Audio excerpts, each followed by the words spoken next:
Hello नमस्कार मैत्रिणींनो, मी निशा कोचरे खूप खूप स्वागत करते तुमचं आपल्या यूट्यूब चॅनलमध्ये। आपल्या यूट्यूब चॅनलचं नाव आहे मी अन्नपूर्णा निशा आणि आपल्या यूट्यूब चॅनलवर श्री स्वामी समर्थांचा फोटो ठेवलेला आहे। त्याच्यावर जाऊन क्लिक करा, तुम्हाला माझ्या छान छान रेसिपीज बघायला भेटतील। तर मैत्रिणींनो, सध्या भरपूर गरमी होते आहे, उन्हाळा भरपूर आहे, तरी पण आपण कधी जर तिखट जेवण केलं आणि जर आपल्याला पचनशक्ती आपली झाली नाही किंवा चिकन मटन कोणतीही तिखट भाजी वगैरे असं काहीतरी केलं की त्याच्यासोबत आपल्याला कढी सोलकढी हवीशी वाटते। तर सोलकढीची रेसिपी मी आज घेऊन आली आहे तुमच्यासाठी खास। तर ही बघा, हे आहे आगूळ, हे आपलं घरगुती आगूळ आहे बघा, एकदम डार्क आणि जाड असं आगूळ आहे। तर त्याच्यासाठी आपल्याला हे बघा, हे मी 3 ते 4 जणांसाठी कढी करते आहे म्हणून मी घेतलं आहे 2 चमचे फक्त। पोहे खातो आपण त्या चमच्याने मी 2 चमचे एवढा आगूळ मोजून घेतला आहे, कारण ते घरगुती आहे त्यामुळे आंबट पण आहे आणि घट्ट पण आहे, त्यामुळे त्याचा कलर पण चांगला येईल, आंबटपणा पण आपल्याला जेवढा हवा तेवढा भेटेल। मग त्याच्यासाठी मी हे बघा, हे एवढं ओलं खोबरं घेतलं आहे, 1 मिरची घेतली आहे, 2 लसूण पाकळ्या। आणि आता तुम्हाला बाजारात जेव्हा आपण हॉटेलमध्ये जेव्हा आपण जेवतो तेव्हा कढीला खूप चांगला कलर येतो, त्या कलरसाठी हे बघा हे वापरतात। तर हे काय आहे, तर हे आहे बीट। बीटचा तुकडा एवढासा टाकला, 1 तुकडा टाकला तरी त्याचा कलर खूप छान येतो। आणि पचनशक्ती वाढण्यासाठी जिऱ्याचा वापर करायचा असतो कढीमध्ये। आवर्जून तुम्ही अर्धा चमचा जिरं टाका आणि थोडंसं आलं, हे बघा एवढासा आल्याचा तुकडा टाका। आता मी हे सगळं मिश्रण आहे ते वाटून घेते। आणि जर तुम्हाला कढी थंड हवी असेल तर तुम्ही कढी करा, सोलकढी बनवा आणि फ्रीजमध्ये अर्धा तास ठेवा, किंवा थंड पाणी जर तुमच्याकडे असेल फ्रीजमध्ये ठेवलेलं तर थंड पाणी। आता हे बघा, हे थंड पाणी आहे, हे मी 1 तांब्याच्या वरती असं पाणी घेते।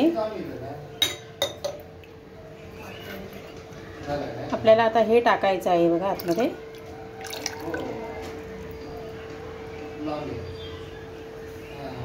तर हे टाकलं, मी मिक्स केलं ना की त्याला कलर एवढा छान दिसेल बघा। आता तुम्हाला मी दाखवते, हे बघा आता मी वाटून घेतलं आहे बारीक, एकदम बारीक पहिल्यांदा तसं वाटून घ्यायचं, मग परत परत आपल्याला लावायची गरज नाही। तर आता त्याच्यामध्ये मी चवीसाठी मीठ टाकते, थोडंसं मीठ टाकायचं। आता हे मी वाटून घेतलं आहे ना, तुम्हाला दाखवते किती बारीक आहे ते, हे बघा एकदम असं बारीक, आणि कलर बघा किती छान दिसतो आहे तो, हे बघा। आता हे एकदम बारीक वाटून घेतलेलं आपण काय करायचं, गाळणीमधून गाळून घ्यायचं आहे।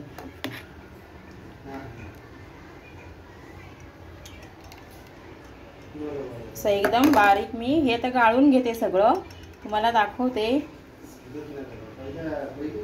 बघा कलर एकदम परफेक्ट येतो बीट टाकल्यानंतर।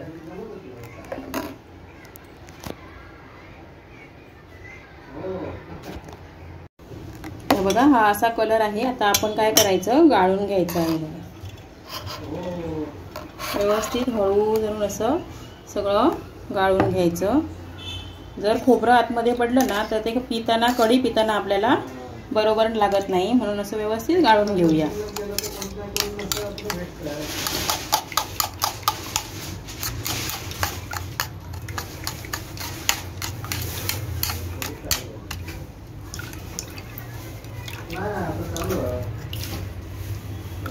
आता मी हे सगळं आहे ते गाळून घेते व्यवस्थित आणि दाखवते तुम्हाला कढी कशी झाली आहे।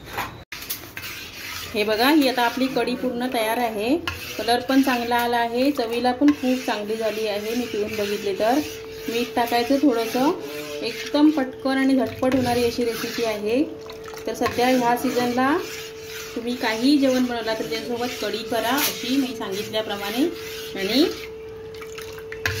आवडली तर नक्की एक लाईक करा, आणि जर नवीन असाल तर सबस्क्राईब करा चॅनलला, आणि तुमच्या मित्रमैत्रिणींसोबत शेअर करा। चला तर मग भेटूया आपण अशाच एका नवीन व्हिडिओमध्ये, तोपर्यंत सर्वांना बाय।